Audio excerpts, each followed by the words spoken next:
সেই যে ভাইয়ের বিয়ে থেকে এসেছি, এর মাঝে আর মাসি বাড়িতে যাওয়া হয়নি, আর নতুন বৌমার সাথে দেখাও হয়নি। আজ রয়েছে মাসি বাড়িতে শনি ঠাকুরের পুজো, সাথে সত্যনারায়ণ পুজো। ওই জন্যই কিন্তু এবেলা আমি যাচ্ছি। দাদা বলে গেল কাজে যাবার আগে আমাকে এবেলা যেতে, ও সন্ধ্যের পরে কাজ থেকে এসে যাবে। ভাইয়ের বউ বারে বারে ফোন করছে, দিদি তুমি কখন আসছো? ওই জন্যই দাদা বলল ঠিক আছে তুই যা, পরে না হয় আমি গিয়ে নিয়ে আসবো। ওই জন্যই একটা ছাপা শাড়ি নিয়ে নিলাম। ওই যে ভাই ছাতুতে ভাইরা নিয়ে এসেছে, তার মাঝেই একটা শাড়ি নিয়ে নিলাম। চলো এবারে বের হওয়া যাক। চলে এসেছি ময়নাগুড়ি বাজারে। যেহেতু পুজো রয়েছে, ঠাকুরের জন্য একটু কিছু তো নিতে হবে। সবকিছুর মাঝ থেকে আমার ওই লাড্ডুটাই পছন্দ হলো, তাই ওখান থেকেই কিছু লাড্ডু নিয়ে নিলাম। লাড্ডু নেবার পরে নেব কিছু ফল। তবে আমি যাবার আগে পুজো হয়ে যাবে কিনা তাও ঠিক বলতে পারছি না। একটু আঙুর নিচ্ছি।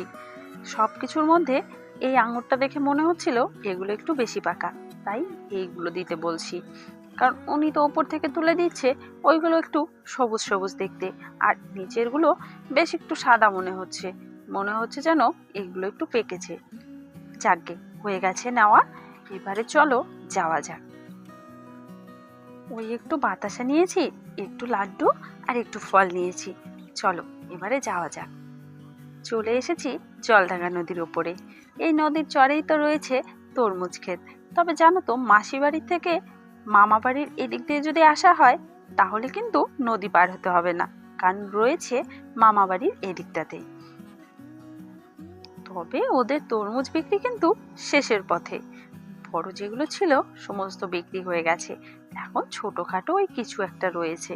যাকগে চলো, ব্রিজটা পার হলেই তো আমাকে নামতে হবে। এবারে সিট থেকে উঠে গেটের সামনে যাই। নেমে গেছি বাস থেকে। এবারে যাচ্ছি দিদি বাড়ির উদ্দেশ্যে। ওদের বাড়িতে একটু ঢুকবো, দেখা করে তারপরে যাব মাসি বাড়িতে। তবে দেখছি দোকানটা রয়েছে বন্ধ। বাড়িতে কি করছে কে জানে। এমনিতে খুব একটা দোকান বন্ধ কিন্তু থাকে না, হয় ভাগ্নে নয় জামাইবাবু, কেউ না কেউ থাকেই। আমার আসতে সেই একটু দেরি হয়ে গেছে। আমার আসার আগেই কিন্তু শনি ঠাকুরের পুজো হয়ে গেছে। তবে সত্যনারায়ণ পুজোটা বাকি রয়েছে, ওটা হবে ঘরের মধ্যে। পুজো হয়ে সকলে এখন প্রণাম করছে। মাসি মেশো অঞ্জলি দিল, ওরা দুজনেই উপোস রয়েছে।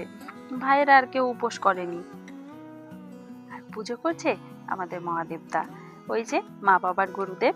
এই দাদাই তো আমাদের বাড়ির পুজো পার্বণের সমস্তটায় যায়। সে তোমরা আমার ভিডিওতে কিন্তু বহুবারই দেখেছো।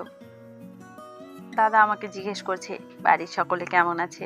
বললাম না, ভালোই আছে। বলছে তাই যে আর কেউ আসবে না। আমি বললাম দাদা আসবে রাতে। আর এইদিকে সিন্নি মাখানো চলছে, তার দায়িত্বে রয়েছে দীপঙ্কর, সঙ্গে রয়েছে গোপাল। অনেকটা পরিমাণে গরুর দুধ কিন্তু জোগাড় করেছে এই সিন্নির জন্য। তবে এটা মাসিদের এখানে বলেই সম্ভব, আমাদের ওখানটায় কিন্তু এতটা পরিমাণে গরুর দুধ জোগাড় করা একদম সম্ভব নয়। তাই ভাই বলছে যে চাইলে আরো 10 কেজি কিন্তু জোগাড় করা যেত, কারণ পাড়াতে প্রত্যেকের বাড়িতেই গরু রয়েছে, সেক্ষেত্রে খুব একটা অসুবিধে কিন্তু হয় না।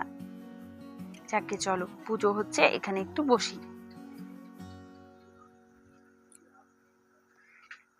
সিন্নির কলা মাখানো হয়ে গেছে। এবারে পর্যাপ্ত পরিমাণে দুধ দিয়ে দুটো পাত্রে করছে, কারণ একটা পাত্রে আগে দেওয়া হবে, ওটা শেষ হয়ে যাওয়ার পরে আরেকটা পাত্রের থেকে নেওয়া হবে। পুজো হয়ে গেছে। এদিকে অপর্ণা দেখি ভাত বসিয়ে দিয়েছে। অপর্ণাকে তাই বললাম দাও আমি সবজিগুলো কেটে দিই। একবার বললাম যে দাও আমি রান্নাটা করি, কিন্তু না, বলছে দিদি আমিই করছি রান্নাটা।